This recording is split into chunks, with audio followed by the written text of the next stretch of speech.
Have you ever found yourself scrolling endlessly through social media, watching another episode, or diving into a late-night project, despite feeling your eyelids droop and knowing full well you have an early start the next day? You understand the consequences, the grogginess, the brain fog, the struggle to focus, yet something keeps you from simply closing your eyes and drifting off to sleep. If this sounds familiar, you're not alone. This increasingly common phenomenon has a name: sleep procrastination. It's not about accidentally losing track of time, but rather a voluntary delay in going to bed, even when you know it means sacrificing precious sleep. Today, we're going to demystify this common behavior, explore why it happens, and most importantly, what helps us break free from its grasp. At its heart, sleep procrastination isn't just accidentally staying up late. Researchers like Flor Croce, who popularized the term in 2014, define it by three core factors. First, there's a delay in going to sleep that actively reduces your total sleep time. Second, there's no valid external reason for staying awake. It's not an emergency or an urgent deadline. And third, you're fully aware of the negative outcomes, like feeling tired and performing poorly the next day. It's fundamentally linked to a challenge with self-regulation, where the desire for immediate gratification often overrides long-term well-being. Now, within this broader idea, researchers have identified a few distinct flavors. There's general bedtime procrastination, which is simply delaying the act of going to bed itself. Then there's while-in-bed procrastination, where you're already tucked in but delay the actual attempt to fall asleep, often by staying glued to an electronic device. And finally, a term that has recently trended across social media, particularly originating from Chinese social media and popularized by writer Daphne K. Lee, is revenge bedtime procrastination, or RBP. This isn't just about putting off sleep. It's an intentional delay to reclaim personal time lost during demanding days, driven by a powerful feeling of lacking control over your daytime schedule.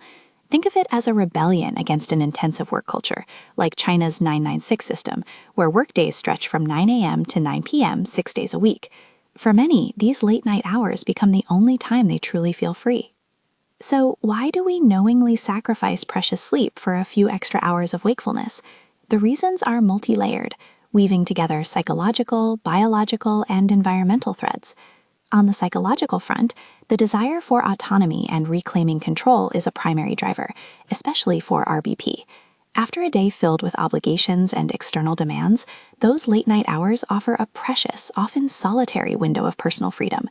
It's a moment to finally do what you want to do, whether that's indulging in a hobby, catching up on entertainment, or simply decompressing. Closely related is low self-regulation, or self-control. Our brains are wired to prioritize immediate rewards.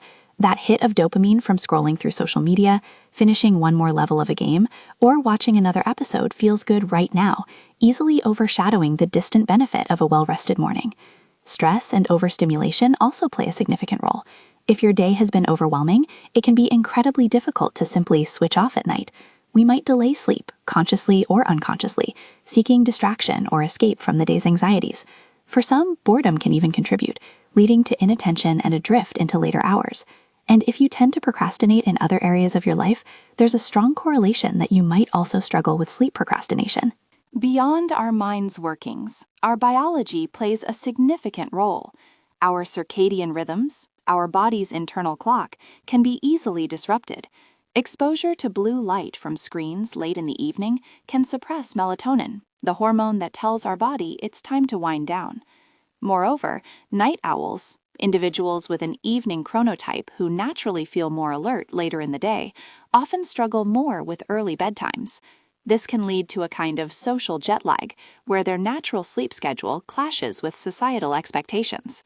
While adenosine, a chemical that builds up in our brain throughout the day, signals our need for sleep, powerful external incentives, like captivating media, can easily override this biological cue. Finally, our modern world and daily routines heavily influence this behavior.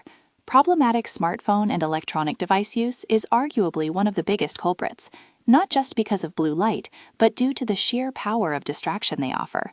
An overpacked schedule and poor work-life balance are also significant contributors. When demanding routines leave individuals feeling chronically time-deprived, the urge to seek late-night leisure becomes almost irresistible.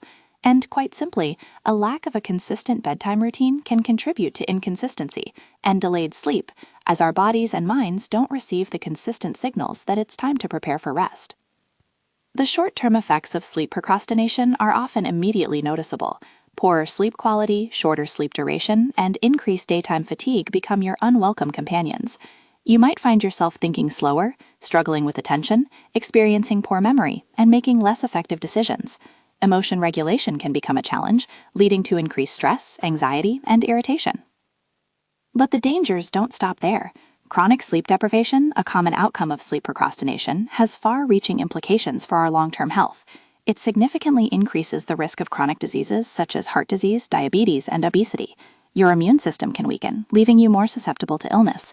Persistent pain, hormone imbalances, and serious mental health issues, like depression and even psychosis, can also be linked to insufficient sleep over time. As an emerging concept in sleep science, there are still fascinating discussions and ongoing research surrounding sleep procrastination. For example, researchers are refining how to best distinguish it from other sleep issues, like insomnia, where the inability to sleep is unintentional, or general procrastination, where the intentional delay might not specifically relate to sleep. The revenge aspect, while compelling, is also debated. How universal is this motivation beyond its specific origins in high-pressure work cultures? We're still exploring the exact mechanisms and the relative importance of all the contributing factors: self-control, stress, chronotype, media use, and how they interact in reinforcing cycles. The future outlook points to continued research to understand who is most affected, with current suggestions including students, women, night owls, and those with general procrastination tendencies. The good news is, understanding these complexities also helps us move forward. While intervention strategies are still being refined for long-term efficacy, a multifaceted approach is proving to be most effective. The key to overcoming sleep procrastination often lies in a multifaceted approach, addressing both our habits and our mindset. Firstly, strive to establish a consistent sleep schedule, going to bed and waking up at roughly the same time every day, even on weekends. This helps regulate your body's natural clock. Next, create a relaxing bedtime routine. This means engaging in calming activities for at least an hour before bed, such as reading a physical book, taking a warm bath, listening to quiet music, or practicing meditation. This signals to your brain that it's time to wind down. Crucially, limit screen time at least 1 hour before sleep. The blue light from electronic devices like phones, tablets, and computers interferes with melatonin production, making it harder to fall asleep. Additionally, optimize your sleep environment. Ensure your bedroom is dark, quiet, cool, and comfortable. Think of it as your personal sleep sanctuary. To address the feeling of lacking control, which often fuels revenge bedtime procrastination, try to improve self-control and time management by scheduling me time earlier in the day.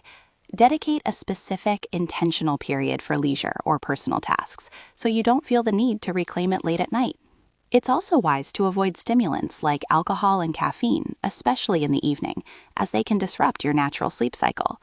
If stress is a significant factor in keeping you up, implement relaxation techniques throughout your day, not just before bed, to better manage your overall stress levels.